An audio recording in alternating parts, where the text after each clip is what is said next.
Hey there, welcome to my channel. So I did a haul in my last video where I got Emulgin SG, which is pronounced Eumulgin SG, and we're gonna play with it and do 3 separate formulas. That way you can see how it works. Eumulgin SG is sodium stearyl glutamate, which is classified as an organic Cosmos approved emulsifier that is very effective in small concentrations. And if you didn't know, the name Eumulgin SG is the brand name, so this can go under other names from different suppliers. Just be aware of that.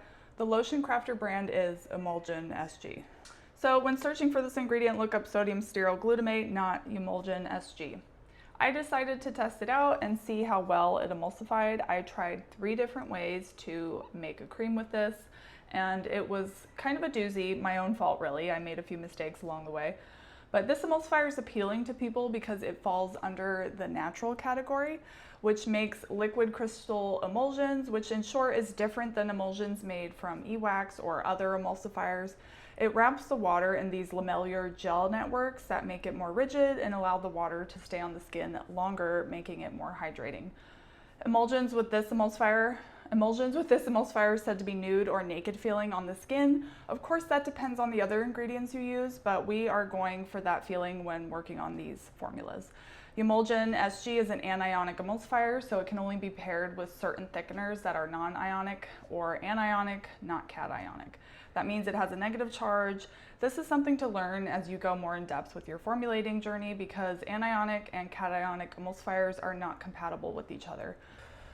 So I tried 3 different formulas and each was a little bit different. I wanted to see what the best was to pair with the emulsifier as a co-emulsifier and as a thickener. Now, why would I want a co-emulsifier?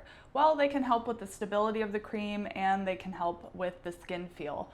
So for the first one, I did Sepamaxen for a thickener and sorbitan stearate for the co-emulsifier.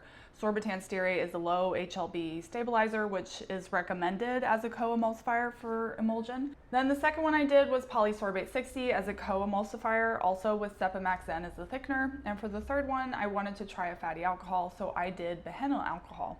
I made all of these really simple vitamin B creams, so they had panthenol and niacinamide. Sometimes the simplest formulas are the nicest. Now, out of all of these, take a guess which one was my favorite. Can you guess? Enter it in the comments below and I will reveal it at the end. But I'm curious if from the ingredient differences you can tell which one had the nicest skin feel. The thing with Emulgin SG is that it's supposed to give you a naked skin feel. So that means you can apply it and rather quickly it feels like you didn't apply it, if you know what I mean.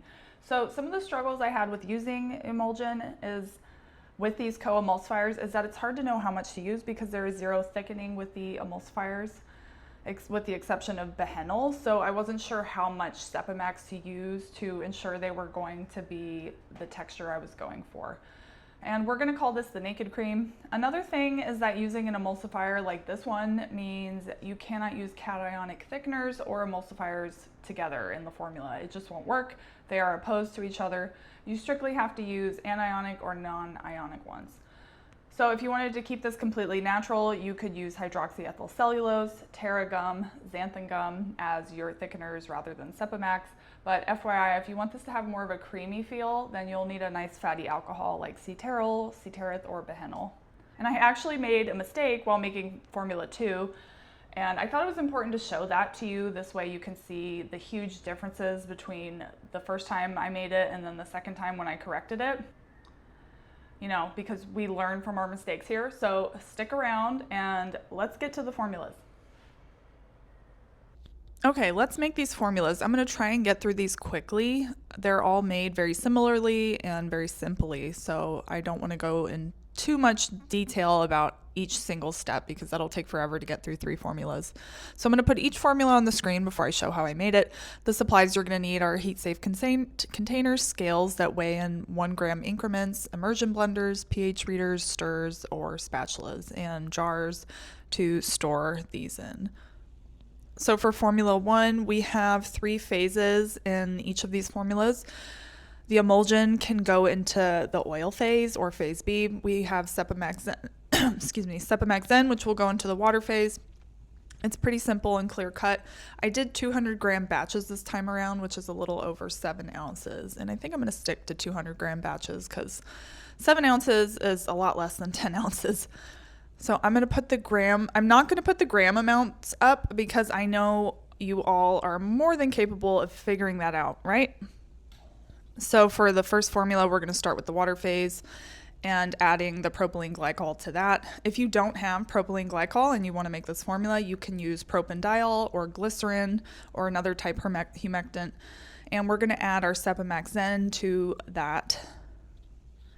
And then for the B phase, we're going to add our emulsion, our sorbitan stearate, and capric caprylic triglycerides.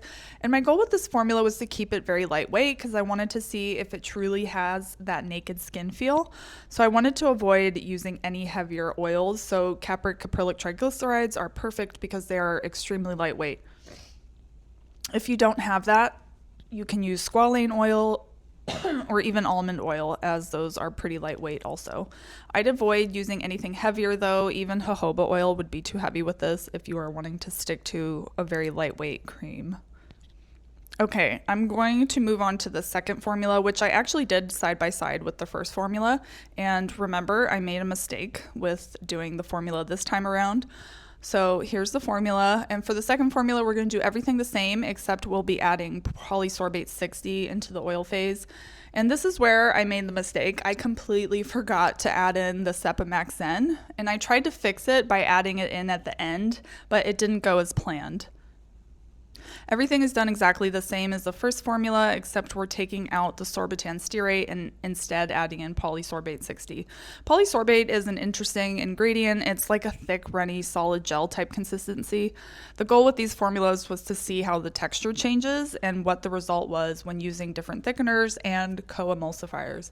And I haven't really used polysorbate 60 too much, so I was curious to see if it adds anything different to the formula. Emulsifiers do have different skin feels, so this is pretty clear when we're using emulsifiers like e-wax or stearates.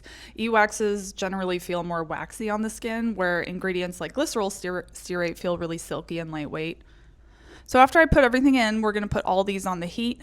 I did formulas 1 and 2 together, remember that.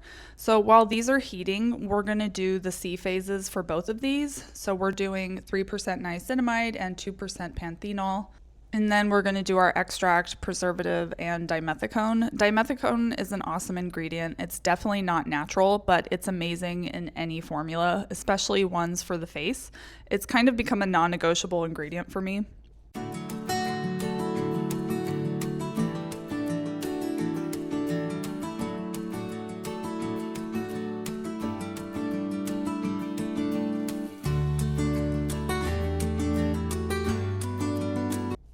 So FYI, fair warning, these will kind of separate on you after you use your immersion blender. It's important to stay calm and mix it again once it's cooled a little bit more.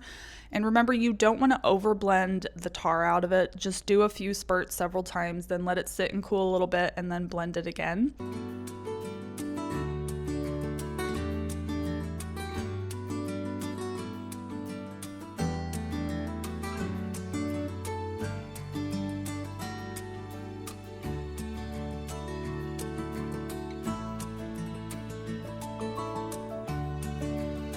And then when it gets closer to room temp, it will emulsify.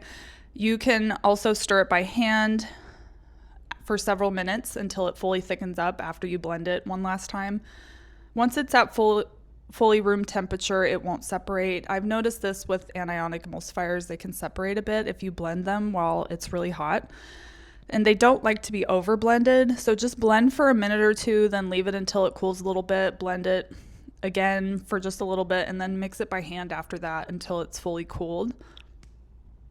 So here's what they look like when they're done. I already adjusted the pH, and remember it needs to be between 4.5 and 5.5. So Formula 1, as you can see, is a really good thickness. It's really lightweight on the skin, and I'm really impressed with how insanely fast this absorbs and dries. Literally within like 3 minutes, I couldn't even feel it on my skin, which is really different than most of the creams that I make. And for Formula 2, since I forgot to add the Sepamaxen, I actually tried to add it at the very end and blend it in, because you can do that with Sepamaxen. You can put it under the emulsion blender and it'll thicken a lot faster. But it ended up turning into this weird jelly consistency. As you can see, it's just really clumpy. And so The issue is putting it under high shear again and the Sepamax then thickening without being in just the water phase. So it turns into this weird jelly. And I knew that adding it at the end wouldn't work. It needs to be added to the water phase, but sometimes you make mistakes in formulating, but they are necessary to learn. But that's okay, because we're going to remake it again when we do Formula 3. So moving on to Formula 3. This is a completely same formula, but it's with bihenyl alcohol at 4% and no thickener at all. So we're taking out Sepamax N. I'm also going to remake the polysorbate 60 one, or Formula 2. So we're going to follow all the same steps we did in the first formula. Okay, so we followed all of the same steps as the first two times, except when remaking the formula. We are making sure we add Sepamax N in the A phase, and for Formula 3 with bihenyl, we are only using bihenyl as the sole thickener and emulsifier, or co-emulsifier. So let's see the textures on these finished products. On the remake of Formula 2 with the polysorbate, look how thin the final product is. I would say it's more of a very thin lotion or serum with the texture. Even after leaving it for a while, it never fully thickened as much as the other two. So let's test out the skin feel. Now, out of all three formulas, this is the most lightweight of all of them. It dries and absorbs instantly, and you can't really tell that you applied anything on your skin. It does feel hydrated, but just completely dry and just like your skin. If you wanted this to be more thick, you could increase the Sepamax N to maybe 1.3% and see how you like it. Or if you want it more thick, 1.5%. I like this one, but to be honest, I like my skin to feel like I applied something to it afterwards. Moving on to Formula 3, let's test the skin feel. You can see by the texture, this is nice and thick, and the texture is exactly what I was going for. And it definitely has a creamier feel than the other two. I'd say the other two had a more gel-like skin feel. This one, when it dries, it doesn't dry as quickly as the others, but when it does dry, it leaves this soft, powdery feeling on the skin. Going back to Formula 1, it is very silky, but it just doesn't have that creamy texture when applying. And when it dries, it feels like you didn't put anything on your skin, but it just leaves it feeling hydrated, which is great. So I will say all of these gave a naked skin feel. They were silky textured. And I tried all of them on my face. They all absorbed really quickly. And when they dried, it was like I couldn't really tell I even applied them. My skin just felt hydrated.